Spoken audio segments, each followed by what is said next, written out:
You know, I'm not gonna lie. I had this one sitting in the back because I didn't know what to do with it for a decent bit. This went through quite a few rewrites. Originally, it was every starter being ranked, but I ultimately decided that would be way too long of a video. But I wanted to do something, and I figured, let's do a top 10 list instead. And then I also remembered the DLC came out, so I held it off. But I'm ultimately proud of my opinions on this list, and I'm pretty confident with what we got. Now, with that said, feel free to tell me which starters you think are in the top 10 in the comments below. I'm always pretty down to read your guys' comments, as they've given me insight on certain matters. Also, since they're all in Gen 9, I'm ranking them in the context of Generation 9. To make it worse, as I wrote it, I realized I never ranked the Let's Go starters. I better get on that. But before we begin, allow me to explain some changes that were originally made on the script with every starter. 1. Primarina was going to be placed higher, and 2. Meganium was placed lower. And that's all I got off the top of my head. Now with that, Mismagius, Pokemon Crystal Clear Let's Play, open world Pokemon game, everything scales to your level, pretty cool stuff. Link will be in the description below. Now, let's get started.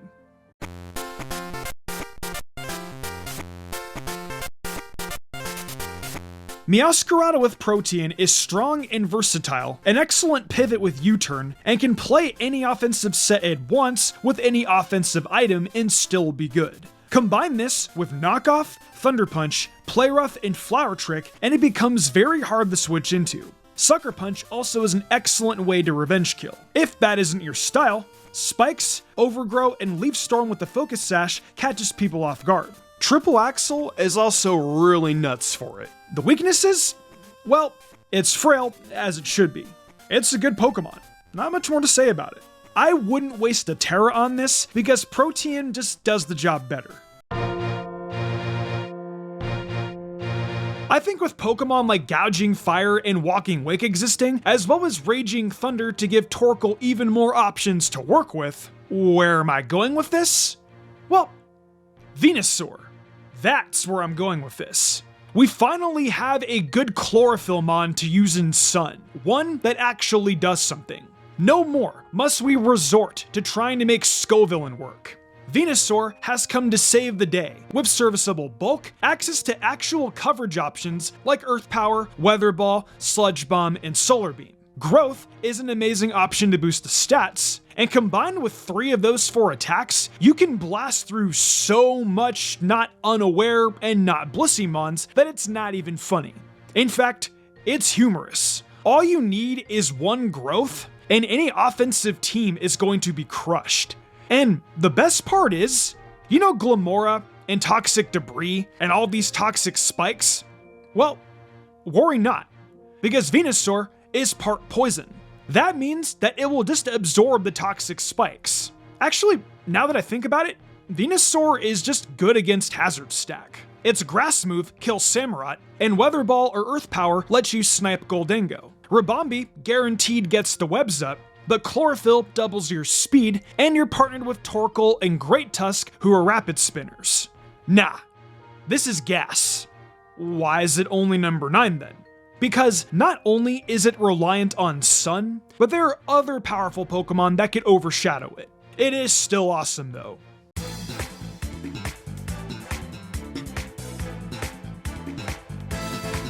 I don't want to try my hand at wrestling this exact crocodile. Not only is it a ghost, but even if I did bulk up and get my hands around its neck, it would probably be completely unaware that I was doing so. God forbid it halves my attack with Willow, or spams Torch Song as it sets up on me, slack off to recover the damage, or has Hex in the back pocket to do damage to status opponents. Sadly, I tried to deploy rocks against it to get a head start, but it was armed to the death with some shoes on its feet. To make matters even more threatening, in the Ubers tier, and I don't know how the DLC will change this, but its amazing physical bulk and ability to wall physically oriented legendaries made it one of the most used Pokemon in that tier. Against regular Pokemon, it isn't the greatest, because meta developments are weird, and thanks to a certain very powerful turtle, I fear for my boy's life. But I think that this Pokemon is still incredibly good. And I'll also just say, I don't want to be in the sewers with this flat friend on Fridays anymore. As far as Terra goes, you can typically run either Fairy or Water. Those are what I consider to be the best options.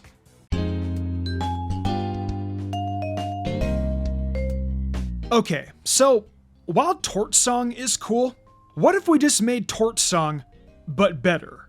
And way before Skeledirge ever came out. All we need to do is turn this nerdy snake into a real contrarian, and then suddenly, its Leaf Storms are Torch Song with a budget increase. Combine this with its excellent speed and serviceable bulk, and it becomes very easy to set this snake up. But it becomes worse, because it doesn't matter how hard you try to hide it, it has a paralyzing gaze that always locks onto its target. And then you're subject to an incredibly boring fate of Substitute with Leftovers, because eventually you'll get paralyzed and it will sweep with Leaf Storm. It's very boring, but it works. Speaking of things that work, Stellar Terra Blast. Thanks to Contrary, instead of nerfing its special attack, it will buff it by a stage. That, combined with prior Leaf Storm raising, and Stellar Terra Blast being super effective against all Terrastalias Pokemon, yeah, this and Enamorus are going to have a niche.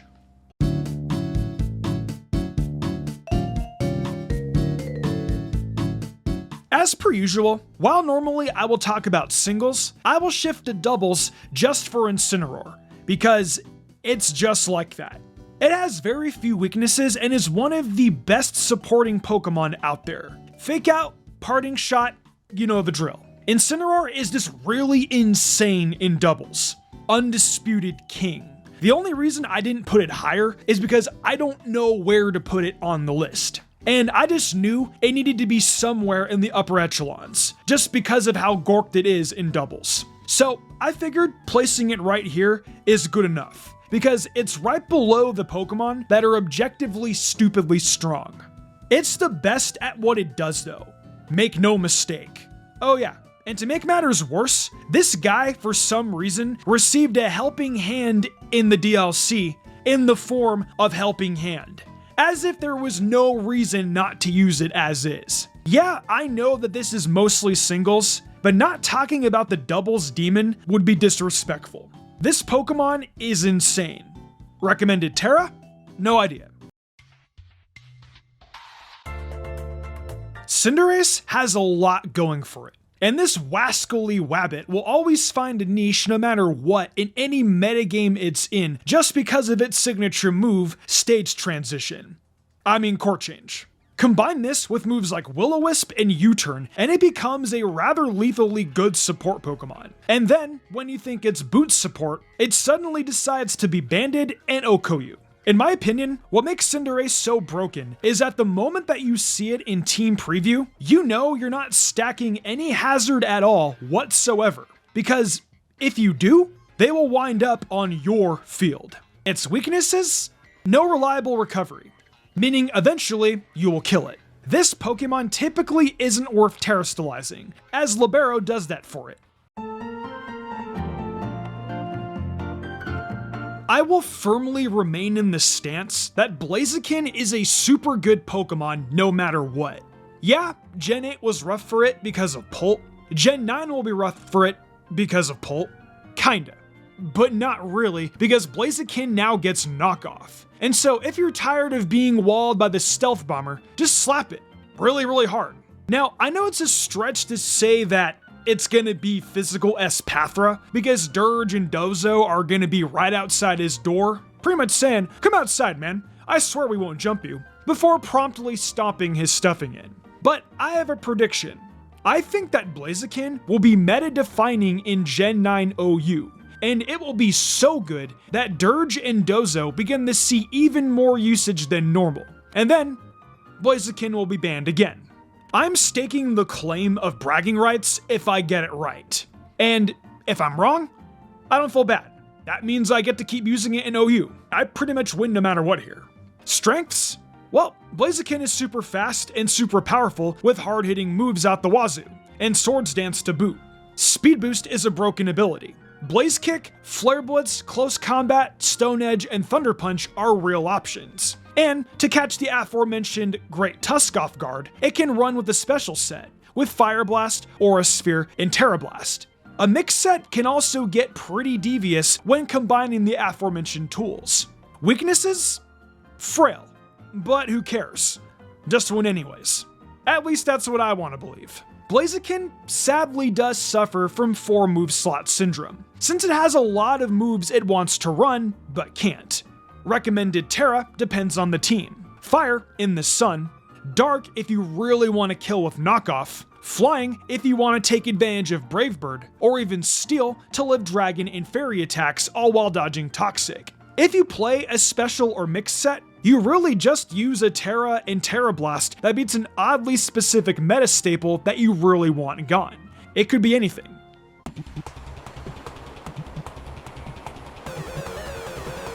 Greninja has withstood the test of time.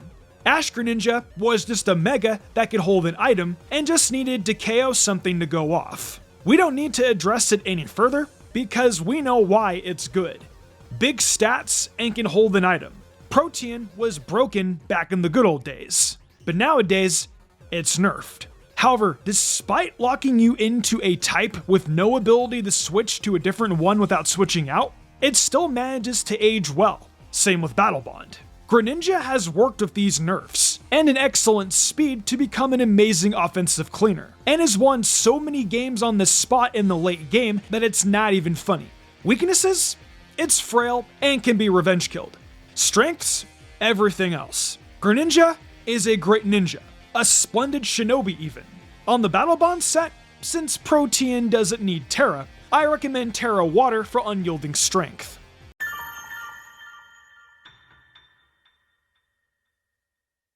Hisui and Samurott really does just use Ceaseless Edge and just gets away with it. You literally just use it and feel good about it because it's just free pressure. Being able to force damage and scout whether a Pokemon is on heavy duty boots while getting free damage is insane. Being able to force in Great Tusk and potentially punish it with Water Stab is bonkers. This Pokemon is quite literally amazing. There is little reason not to use it a decent bit of the time, at least in my opinion. I think it's that good. The other options it has are nice and all, but let's be honest.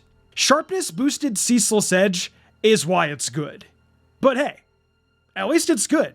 I recommend Terra Ghost so nothing can spin away your hazards if you're worried about that.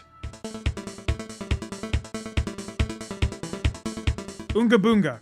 Choice Span Grassy Glide, Woodhammer, Knockoff, Drain Punch, or U-Turn. Hit really hard buttons. Oonga Boonga. I'm the reason Sneasler had to get outright banned. Ooga Booga.